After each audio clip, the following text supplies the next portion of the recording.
y'all. Hi. I'm Dayahn. I'm Lauren. And we are Cakes and Complaints. Is that our song? I feel like you've been really consistent with it. I just like to sing it that way. Okay. I don't know. You're the voice lessons person. But you let me know if you want us to have a theme song. And we will have it. But yes, Cakes and Complaints.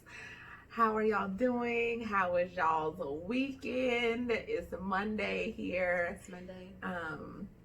We had a busy Sunday, and we're going to talk to you about that in our next episode. We had a busy Sunday. But we are so happy to talk to you once again about our favorite show, Insecure. Who was happy? I was happy. I didn't know what to expect because the trip with Molly, I was just kind of like, okay. We saw that whole trip with Molly, and I was just like, okay. That was a filler episode. Don't play Molly like she is an unimportant person. Like she's an unimportant person. What did Nene used to say? No, that's not Nene. Who was it? You're a non-MNF factor. Who was that? I think that was Nene. Was it? No, that was Basketball Wives. Evelyn. It was Evelyn. It was Evelyn. So anyway, I don't know. Like, I don't want to talk about Molly for real. I want to talk about Lauren. I hated Molly's hair this episode. Yeah, it was like I didn't know blunt bobs were coming back until it. I'm not mad at the cut. I was mad at the way that the part on the wig was, and then the bang was like it looked like somebody took another wig and put it on top of her part and made a bang. They might have, add a little track for food. My bangs, bitch. It's my bangs, bitch. There goes my bangs. Oh my gosh, Coochie was my favorite. Where are we going with this? Look at she. Yes. If you don't know what we're talking about, then please look up Coochie. You might be too young to even be watching. You might be, but please, if you know, that was my favorite thing. That's my bangs, bitch. Okay. Oh my god. My bangs. Oh my god. Back to the topic here. My bangs. Okay, so yes. So Insecure episode 8. Low key tripping. Trying. Low key trying. This episode tried me. It tried me. Why? Because it just felt so, I don't know. So Lawrence and Issa getting back together makes me so happy, right? They're different people now. Oh my god. It seems so much better. I feel like their chemistry is so good. But in my gut, I'm like, oh my gosh, is something gonna happen? Like it took me like on an emotional roller coaster. It felt too good, but too good to be true. I was like, what? I don't know. I have hope. Like literally, Me too. I've dated an ex before, and the second time around, it's been better. Me too. Because we've grown up. So I'm hoping that time apart made them realize where they both were lacking. But that's my issue. Is that the second time around it could be better, but somehow you always realize there's a reason why you were my ex. You're my ex. And that's what, like, I kept feeling like, oh, this feels so good. I don't know. I just love how corny they are. Like, hey, write the Roni, blah, blah, blah, blah. I love how corny very sweet. They are so sweet with each other. And sometimes, like, they might just end up being really good friends. And they needed that closure because when they separated, I don't think they really got that closure. No. So maybe some good, quality time with each other was needed, and I love that. But I'm hopeful that they grew because Issa could have easily lied to Lawrence because they're not a thing. About Nathan, she could have lied, and that's they are a thing. Remember? Oh, I forgot. She did say that. She said that. I was honestly low key pissed. Why? Because she was like, "Well, when are we?" My thing is like, what's the timeline? Is this a week from when they first? I don't know, but what they showed us was days and days of them on the couch getting a lot of time together. I miss being on a good, comfy couch. Oh my! So okay, I was trying to pick up Kerry Washington's directing style because I didn't feel like this episode was different than the other episodes. I didn't feel like it was like, I don't know, and I don't really, it's not my expertise. I don't know. But I was just trying to figure out, like, cause Carrie's my girl, so I'm like, okay, what is she? I wanted like some Scandal. I'm about to go watch Scandal. No, yeah, I guess it didn't feel any different than any other. Even though I love Carrie, I'll do anything with her making her little awkward face. I love everything she do. When she be like. When she like, when Papa Pope used to get her stuff, she'd be like, I love everything Kerry Washington does, but that face sends me, okay? I love that face. I love that face. But yeah, it didn't feel different. But it didn't. It was a lot of content. It was a lot in this. So let's talk about Andrew and Molly, because I feel like there's lots of tension building in a relationship, because he compromises on everything and she does not budge. She does not like budge. The brother thing, and he's like, so you're just not gonna talk to my brother? And she's just like, why would you put me in that situation? And this is somebody you want to be with, and his family's obviously important. Go talk it out with her brother. Like, you know, you were upset about it. Tensions, like, it was high. Emotions were high. Things have cooled down now. Go have a conversation. Yeah. But that's who Molly is. And even her therapist, when she was talking about Issa, she even said, do you want to be right or do you want to reconcile? And I want to say, just from a counseling perspective, I'm glad I'll be dissecting therapy sessions. She say right or relationship.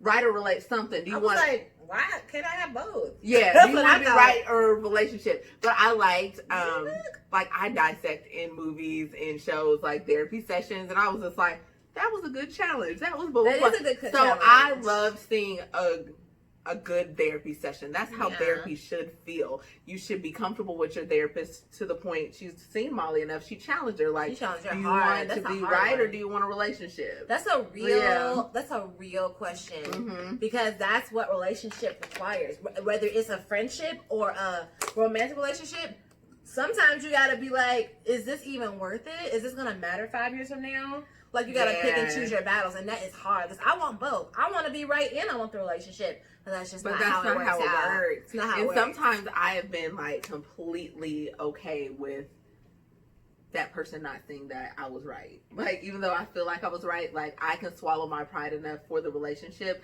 Like, you ain't about to walk over me. That ain't what I mean. But I mean, like, if it's something petty, or if it's something I know in the root of things we both love and we want a relationship with each other, I'm gonna let it go. I will talk to a therapist about it and just, like, let it go, because I want the relationship. I don't know. I don't like to harp on things. Like, literally, I had a conversation today and, like, I said my piece and that was it. Like, it wasn't a reconcile or a relationship. It was a closure. But I heard the person, they heard me, and that is how I kind of govern myself. And the door's closed. And then slam, tam, pum, tam, tang, dang, boom. I gotta twitch my eyelash off. But yeah. So, but yeah. Shit. Okay. I can't say it. But yeah, like, I will have a conversation, even if it hurts me. Even if that person doesn't see where I'm coming from, I will always have a conversation. And I don't think Molly can do that, because Molly just wants to be right. She was like, Issa need to apologize to me. Issa don't freaking know what she's apologizing for. They are not even on different pages. They are on different books. They're not even in the same book. They're not even in the same book. And the end of that episode hurt my heart when Molly or Issa was like, I'm trying, and Molly was just like, and then she had the nerve to be like, so that's it? Like, you were the one that said, well, maybe we just shouldn't be friends, in a nutshell. And and Issa was like, I guess not. And then she was like, you guess not? Like, you're the one that said it. Like, she wants people to chase her. And it was very obvious when they were at brunch, and, like, Issa extended the brunch olive branch, as Issa always does in their friendship, always tries to fix it. And she was, Issa doesn't like confrontation. You can tell that about her. So Issa's way of fixing it is like, let's talk about this. Let's talk about your coworker that's a rollerblader. Let's talk about. But she also needs to put on her big girl panties. She does. You can't just. She was like, I was just hoping that. She even said that to Molly. I was hoping that we would do this and then everything would be back to normal. She does. No. But you can see in Molly's face, like, when she was like, how are you? And they were trying to talk, and she was like, all right, are you going to say this to me? And she, like, moved on to, like, something completely different. Yeah. And so Molly moved on to something completely different. It's just like, who in that relationship is going to be the bigger person and, like, talk about it? But now I think it's over. Low-key done. Low-key done. But what I will say is that I was proud of Issa for not starting the brunch off like, so here's my issue. I'm back with Lawrence, because that's what she, when she had that, like, little, whatever, premonition, whatever you want to call them, when she, like, sees things, and, like, it's not. That's a Raven flash. That's a flash or whatever. And I was like, yep. Why would you call her and ask her a question about like relationship advice and y'all have not even talked? I was so happy she didn't do that. I'm glad she thought about it. I'm like, she ain't learned nothing. So I'm glad she thought about it. Like, honestly, they done went round and round. I don't know what the issue is anymore. I forgot. It's a huge miscommunication. And that's how it is. Little things, like a little thing is sparking, and then you start playing a narrative in this head, and then start playing in this head, and then it's easier, the less you talk, the easier it is to not have that person in your life. Yeah. And so they've gone past the threshold of like, well, no, we need to work it out. Now it's more comfortable. It's more easier to not have that person in their lives. Yeah. And so this is like going to be a hard conversation if they're going to have it. It is a hard conversation, but sometimes you get to a point and you realize you outgrew a friend.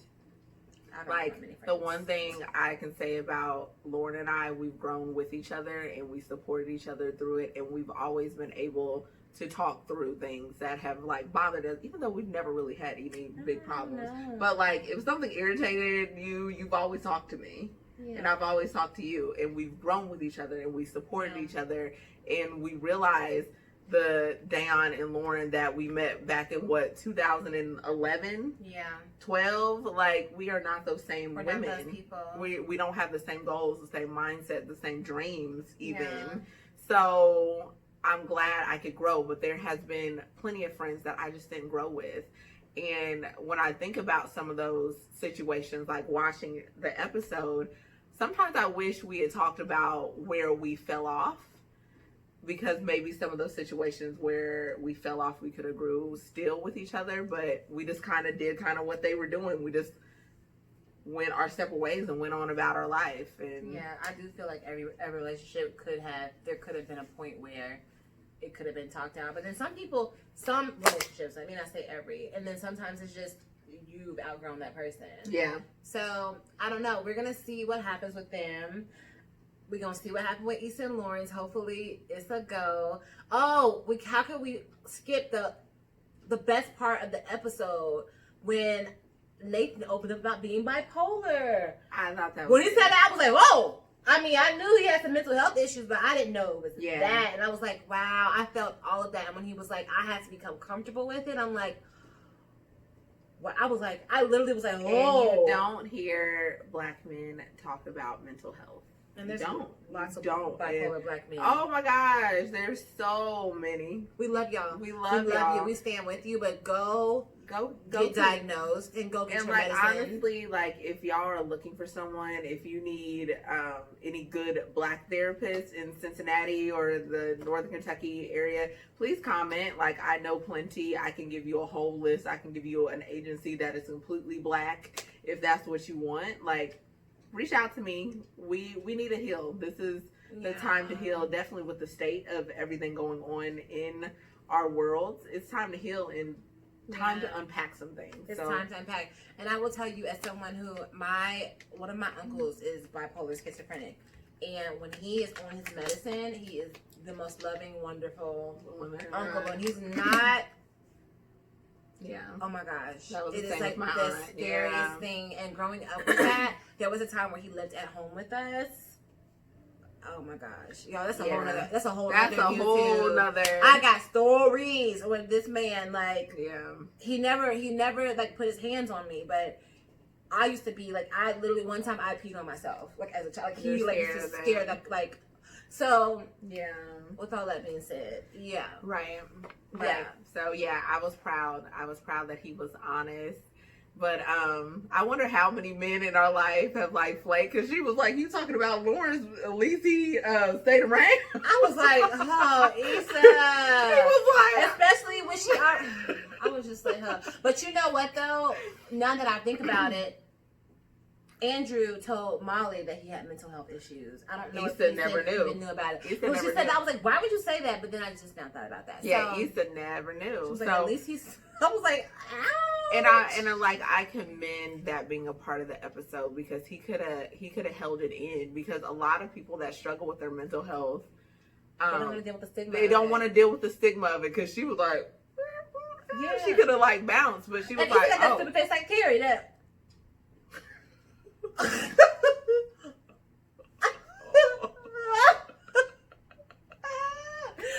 But yeah, had his medicine too, because he could have flipped out on her. He could have flipped. He could have flipped out on her. He could have flipped. flipped. That was so shady. But yeah, I'm sure. But that's true. But like he deserved the shade, but she definitely felt bad after he told the reason. He definitely bounced on her. Like he had a reason. Like you do not need to explain how you need to heal. You do not need to explain that to anybody. But he never said anything. He just, as men do, just bounce back. I'm here. I heard your block party gonna be lit. Be my friend again. Like, that's what men do. Yeah. And she never said anything, not one shady word to him, like, oh, you're back, let's hang out. Yeah. And then, but she was like, don't come for my man Lawrence, and I will not come for you. Yeah, she was like, hold on. Don't come for me. But now I'm wondering if some of the stuff he says is gonna show up later in Lawrence. But I just love Lawrence. He said he was sometimey. What did he say? He was sometimey. He don't know that man. And I think that's just judging off of the situation that after Issa cheated on him and like going back and forth. Like, but that was just completely like in a vacuum. That was one event in a vacuum. But whatever. All right, so we want to know what y'all think. What did y'all think about this episode? Did you love it? Are you happy for Lawrence and Issa? What do you see like with Nathan and Issa's friendship? Because that can be very sticky since they have that history, and then her and Lauren, like Lawrence is saying he trusts her, but does he trust her? Gosh, I just see this all not going very well. Yeah, I don't know. Let us know. Let us know in the comments. Also, join our confetti click. Our confetti click. Yeah. Please. Thank you. We should play a game of Celebrity Heights one night with everybody. I thought that was a stupid game. I thought it was funny. And Bernie Sanders is not 6 feet. I don't care what nobody say. He might be. He do got a little man complex about him. But yeah, we love you guys. We are so happy for everyone that comes back and sits and spends their time with us every single week. I think that's all we have. Yeah, that's all we got. Yeah. So next week might be a little bit different. I know Lauren talked about her vacation coming up. So we're going to try to do something with the finale, but also... The finale next week? Yeah. How you know? Because it's 9 episodes, right? I don't know. This is episode 8. Oh, so it won't be the finale. So it's 2 weeks. But she'll still be this gone. week was episode 8, but I don't know... Okay, we'll figure it out. We'll figure it out. Either way, we will figure it out for y'all. But if we don't, we believe in self-care, and I believe she deserves a vacation. So we love y'all. So if we don't, we'll see y'all 2 weeks. It is what it is. It is. So yeah, and we'll have a video up for you guys Thursday. Love you so much. Thanks for hanging out with us. Thanks. Don't forget to like and subscribe. Bye. Bye.